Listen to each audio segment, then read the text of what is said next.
Bueno, antes de permitirle a Daniel que conteste la pregunta que quedó pendiente, le voy a pedir a Pablo que nos haga el anuncio de cómo comunicarse y otro más. Exactamente, Graciela, como todos los domingos pueden comunicarse a nuestra cuenta en Twitter, @porqueradio, o al mail porqueprograma @gmail.com. Nos estamos olvidando de nuestro auspiciante. Tenaris, productos y servicios para la industria energética mundial, invirtiendo en el desarrollo de la Argentina, su industria y su gente. Ahora sí, todo tuyo. De acuerdo. Yo creo que esto es un ejercicio de buscar equilibrios. Gobernar no es fácil, hay que reconocer la realidad, la esperanza tiene un rol. Digamos, como todo ingrediente, no tiene que tapar los demás, pero también sirve como guía y da algún entusiasmo. Bueno, para los deportistas, por ejemplo, es un ejemplo, pero también se tienen que entrenar y trabajar. Te cuento para los viejos como yo. Está, bueno, por eso no la matemos. Pero, digamos, también en el trabajo de ir sacando los palitos chinos hubo algunas maniobras acertadas. Yo creo, por ejemplo, lo del mercado cambiario era lo único que se podía hacerlo rápido. Pero bueno, hubo otras que no, que se cayeron mucho más palitos del que uno quería sacar, especialmente en la última etapa. Pero, digamos, en la búsqueda de equilibrios también, este asunto de el ordenamiento, para todos el día tiene 24 horas, incluyendo para el presidente, y tiene que delegar, tiene que, yo creo, atender las cuestiones más urgentes, más prioritarias. Pero también hay otras cosas que también urgentes o menos urgentes, menos prioritarias, le corresponden a otros miembros. Para eso hay un ordenamiento en todo. Creo que ahí se nos fue la mano, coincido con Gustavo. Digamos, muchas veces uno dice independencia del Banco Central y dice el modelo de Estados Unidos. El modelo de Estados Unidos es el que está a cargo de la Reserva Federal, que es el Banco Central de allá. Se reúne una vez por semana con el secretario del Tesoro y coordinan. Y el secretario del Tesoro maneja lo que son ingresos, egresos y financiamiento. Y también no tiene que enfrentar los desequilibrios que acá se producen o se produjeron con otros precios que eran insostenibles. Por ejemplo, entre ellos, yo creo el precio de la energía que tuvimos en el 2015. Perdón, voy a hacer acá una pequeña introducción que me parece que coincide. Daniel, quienes estuvimos en el gobierno de la Alianza, sí, el cambio de Clinton a Bush, sí, y precisamente aquella frase, los plomeros de Estados Unidos no van a pagar las deudas, ¿qué? Vaya si sabemos que hablan toda la semana. Claro, no, por eso, exactamente. No, hay coordinación, es elemental, política, digamos. Y el gobierno que no sabe coordinarse y no se sabe ordenar, sabemos que lo paga en términos de la performance y después en votos. Así que, y además el pueblo no es un ignorante, digamos. Decíamos antes que busca una guía, se sabe analizar con alguna experiencia, con más o menos especialización entre las personas, pero sabe que algunas cosas, incluso por instinto o por experiencia, son más complicadas que otras. Y cuando hay un desastre natural, por ejemplo, bueno, también se reconoce, pero también en términos de, yo creo, la mayoría de la población. Pero bueno, hay que decir, bueno, tuvimos esta desgracia, la vamos a superar de esta manera y marcar una línea. Pues yo creo que empezó a ocurrir esto, ¿no? Sí. De forma que antes lo estábamos deseando, yo por lo menos, ¿no? Estaba deseando que nos explicaran. Luis, ¿qué opinas vos de lo que decían tanto Daniel como Gustavo? Yo no sé bien lo que decía Marangoni. Puede ser, a mí me preocupa desde otro punto de vista. Creo que la Argentina no tiene... ¿Te preocupa no tanto el que haya habido tantos ministros o haya tantos? Claro, que haya 1, 5, etcétera, sí, la medida se coordine, etcétera. Me preocupa que en ningún tema hay una formalización del proceso de decisión. Los gringos dicen decision making process, y es una cosa bastante formalizada y basada en evidencias. La Argentina está muy débil en evidencias porque el sistema estadístico es un desastre. Por suerte va camino a dejar de serlo. Sigue siendo un desastre cuando te metes en los detalles. Por ejemplo, no hay estadísticas provinciales, no existe Producto Bruto Geográfico Provincial. O sea, a vos eso te preocupa mucho, porque tenés todo un Y me trabajo ahí, preocupa mucho porque la Argentina es un país que tiene concentrado casi el 40% de la población en menos del 1% del territorio, con una conurbación de la pobreza extraordinaria, y porque de alguna forma es un proceso imparable, no solamente en el AMBA, sino en el resto de los centros urbanos, y la Argentina no tiene una estrategia de desarrollo territorial. Bueno, me dedico a eso y peleo dentro del gobierno por este tema, pero más generalmente no hay un proceso, una formalización del proceso de decisión, ni en salud, ni en educación, ni nada. Entonces eso supone, por un lado, evidencias, y por el otro lado, mucho de revisión de pares. O sea, revisión de pares, los gringos lo llaman peer review. Sí, sí. De tal forma que se pueda salir de lo inmediato y mirar estrategias de mayor plazo, digamos. Ahora, en lo estrictamente macroeconómico, yo miro las cosas, digo, la pelota, pese a todos los palitos chinos, tan mal no salió, no viene saliendo. O sea, el país volvió a crecer, bajaron los impuestos y pese a eso... ¿Cuánto volvió a crecer?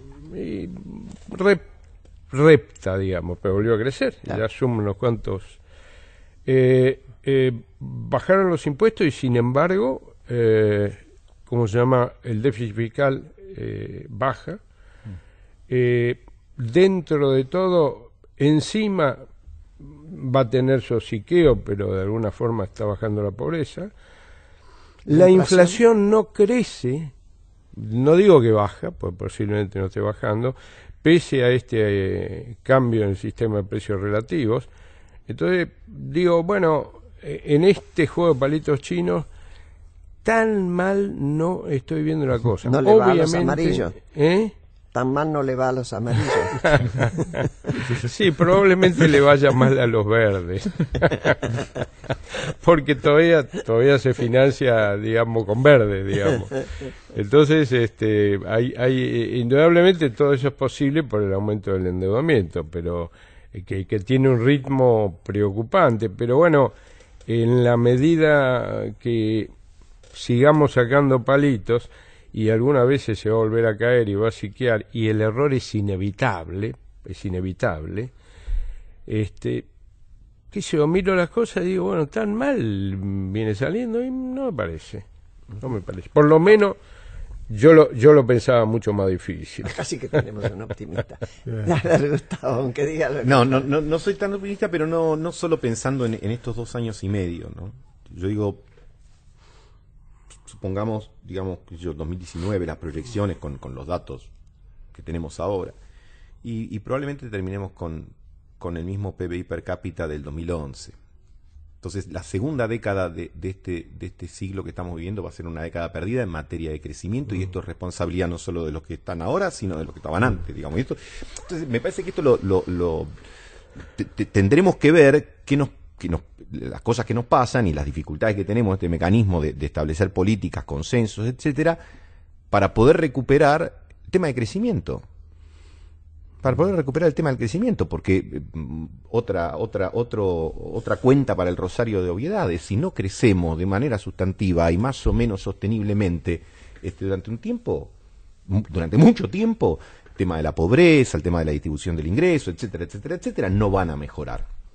Y creo que tampoco somos muy novedosos en esto, ni tirios ni troyanos, digamos, porque o voy a simplificar, ¿no? Digo, o abusamos de la maquinita, del cierre de mercados, de emisión de respaldo, etcétera, y de políticas que no son sustentables por, entre otros motivos, por carencia de inversiones y de todo lo que se requiere de inversiones, o digamos recaemos en el tema de la deuda, el endeudamiento más veloz, etcétera, y ahí tenemos un tema que yo creo que obviamente sería muy importante poder discutirlo y abordarlo con el ánimo más constructivo posible, digamos, porque es muy difícil que distintas gestiones y administraciones puedan decir yo estoy libre de pecado en esto. Creo que todos tenemos muchas responsabilidades, digamos, que asumir, pero hay una parte donde vos te pasas la factura y hay otra de decir, bueno, listo, la factura terminaron. Ahora, así como pudimos establecer determinados consensos, ¿cómo hacemos ahora para avanzar en estos específicos? Sabemos que la Argentina necesita inversiones, sabemos que para que haya generación de empleo tiene que haber otras cosas, que no es solo el imperio de la voluntad. Yo la voluntad la respeto, el voluntarismo menos.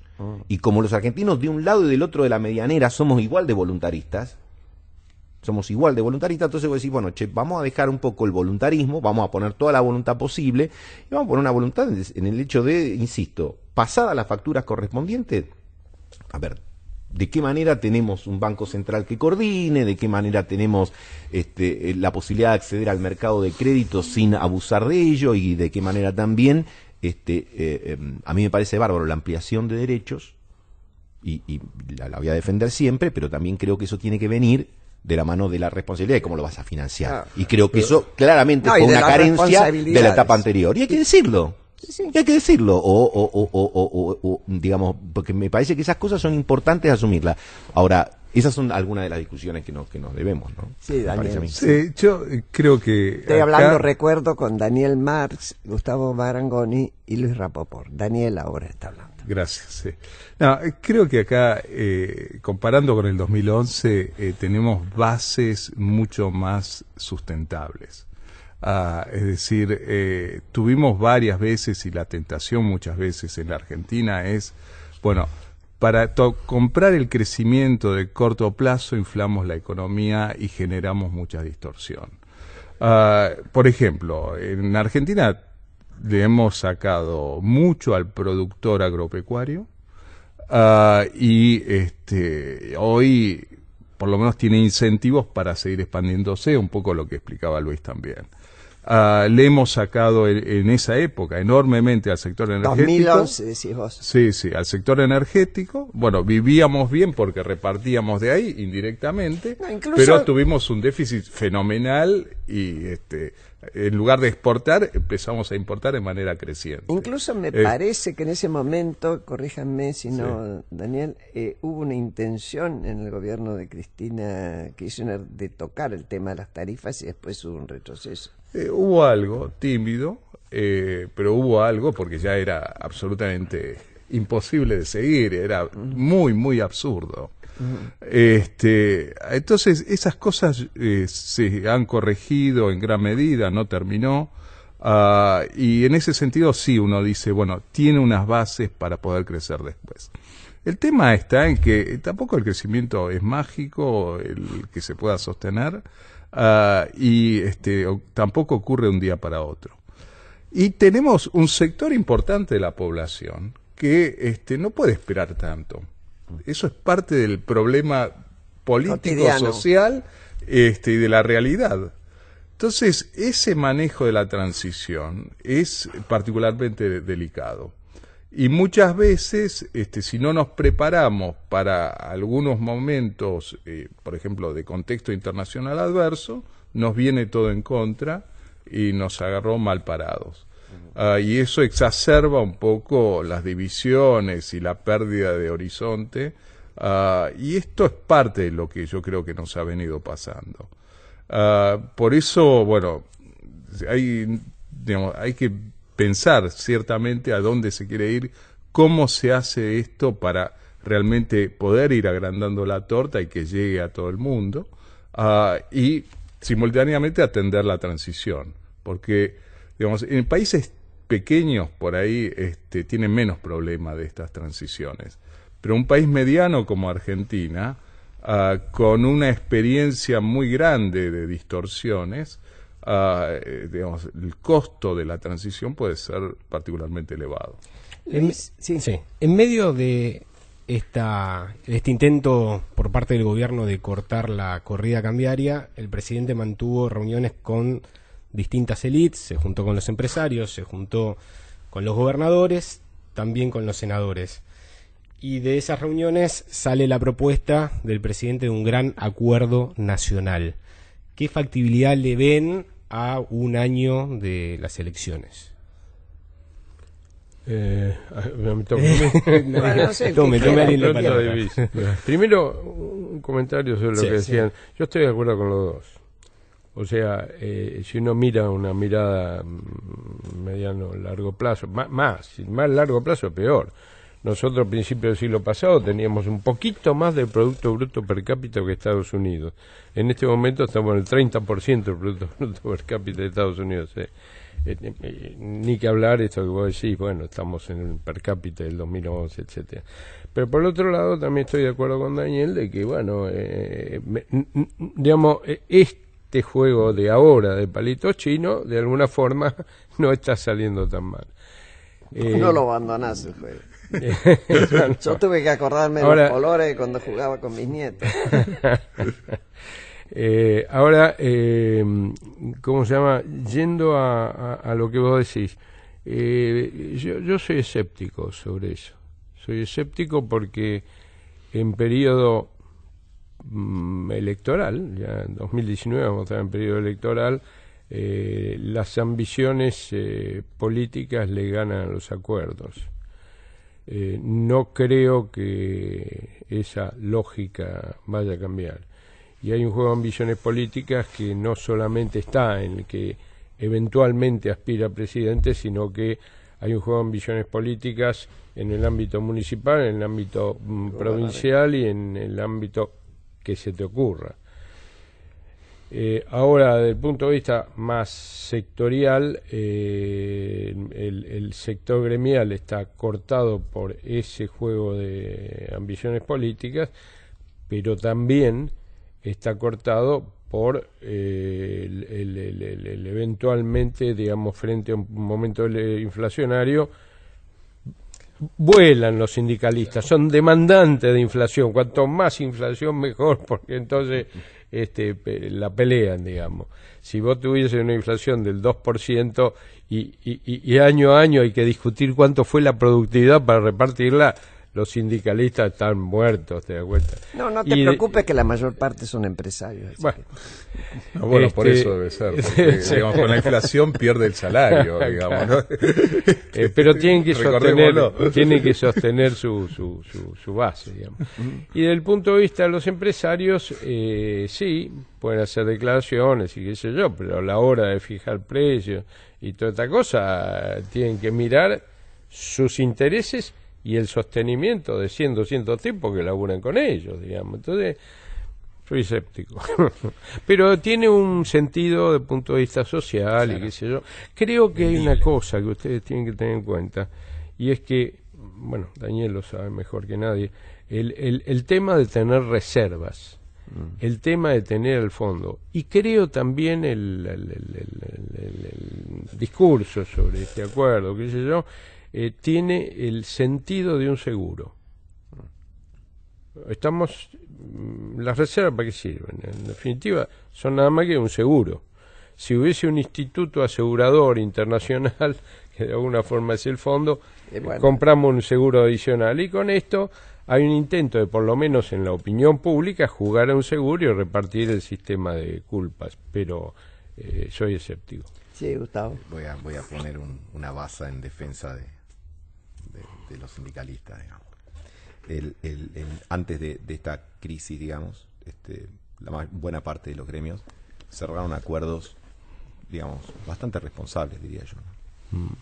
Con lo cual, y si vamos a otros momentos, digo, 2001, 2002, etcétera, en momentos críticos, digo, obviamente que toda generalización, sí, claro, es siempre una exageración, digamos, pero en general uno encuentra interlocutores con los cuales poder hablar. Dicho esto, digamos, comparto el mismo escepticismo que Luis respecto de la convocatoria, pero creo porque la convocatoria, a mi criterio, no está correctamente formulada. convocar a bajar el déficit fiscal como único propósito y además hacerlo en un año preelectoral, porque estamos a un año de la inscripción de las listas en las PASO, digamos, mayo del año que viene. Me parece que pensar que van a venir la oposición en tropel a decir sí, vamos a bajar el gasto público es de un voluntarismo, para recuperar el concepto anterior. ¿Es o ingenuidad o ganas de que no ocurra? Ahora, uno puede convocar a un acuerdo. Y acá, si querés, aplico Maquiavelo capítulo 15. Digo, vos convocás un acuerdo para el crecimiento, el desarrollo y la equidad, dentro del cual hay una cápite que es el gasto público y el déficit fiscal, y lo discutís. Y sabés que ese es el capítulo importante que vas a discutir. Pero lo tuneás. Y no solo por una cuestión, como la reforma del 94 de la Constitución. Bueno, tuneaste la reelección. pero mira qué buen ejemplo, pero agregaste un montón de cosas muy positivas en esa Constitución. La voy a defender siempre, no porque sea perfecta, pero porque me parece un elemento muy virtuoso, que surgió de la negociación política. Que surgió de líderes que decían, acá hay que negociar, hay que sentarse y negociar, ¿no? Como alguna vez le decían a Moshe Dayan, creo que era cuando iba a negociar con Anwar Sadat, y le dijeron, pero vas a negociar con el enemigo. Y dije, ¿con quién si no? Digamos, ¿no? ¿Con quién voy a negociar si no? Digamos, entonces, hay que hacer ese culto de la negociación en primer lugar. No, que si no es la guerra. Bueno, obviamente. Entonces, yo creo que esa convocatoria tendría que ser con una agenda más amplia, porque si no, el resultado no es óptimo. Y creo que el Fondo Monetario Internacional, como decía antes, no ayuda. La presencia del Fondo Monetario Internacional no ayuda, porque más allá de lo que yo señalaba, que las encuestas, la sociedad lo rechaza, digamos, en una amplia mayoría, y creo que con razón, porque no le sale bien una. El fondo no tiene clientes en el mundo.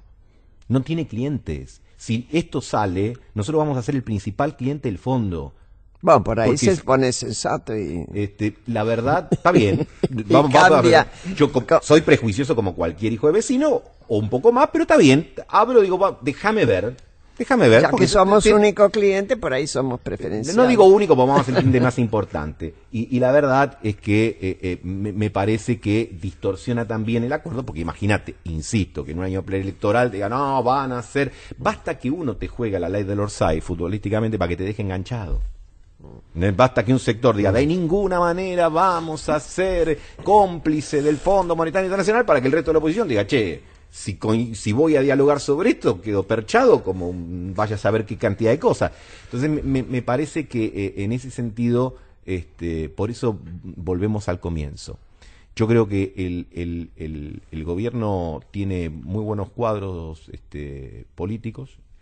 Creo que tiene que poner en valor que es una coalición.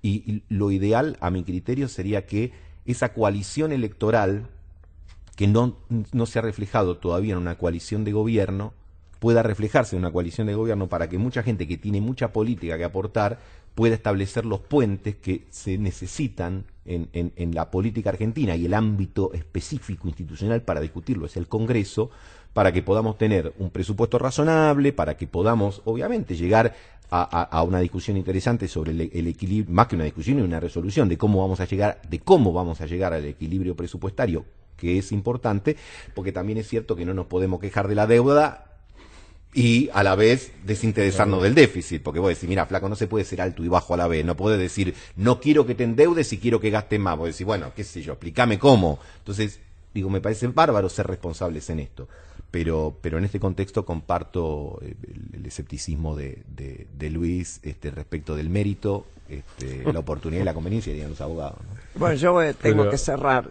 Perdón, Daniel. Bueno, un minuto, Daniel. Cortito, Dale. sí. Primero yo cambiaría un poco el nombre, ¿no? Personalmente me causa un poquito de urticaria, pero creo que hay que buscar alguna especie de mecanismos de convivencia básica. Ha funcionado en otros lados, quizás no con esta agenda, pero por ejemplo en la transición Fernando Enrique Cardoso Lula hubo un acuerdo, incluso entre las partes políticas, y hubo un acuerdo con el fondo. Estuvimos en México también hace unos años, en España, la transición de la dictadura a la democracia. bueno, hay que ver la agenda, obviamente, pero me parece que hay que buscar algo de políticas de Estado. Bueno, hemos estado hablando con Luis Rapoport, Daniel Marx y Gustavo Marangoni. Les agradecemos muchísimo. Yo soy incurable. Me quedo, si no con el optimismo, al menos con la esperanza. El último restito de la caja de Pandora que le van a hacer. Y nos encontramos con ustedes que nos están escuchando el domingo próximo. Como siempre, quédese en este dial porque el programa que sigue, el de Gustavo Mura, vale la pena.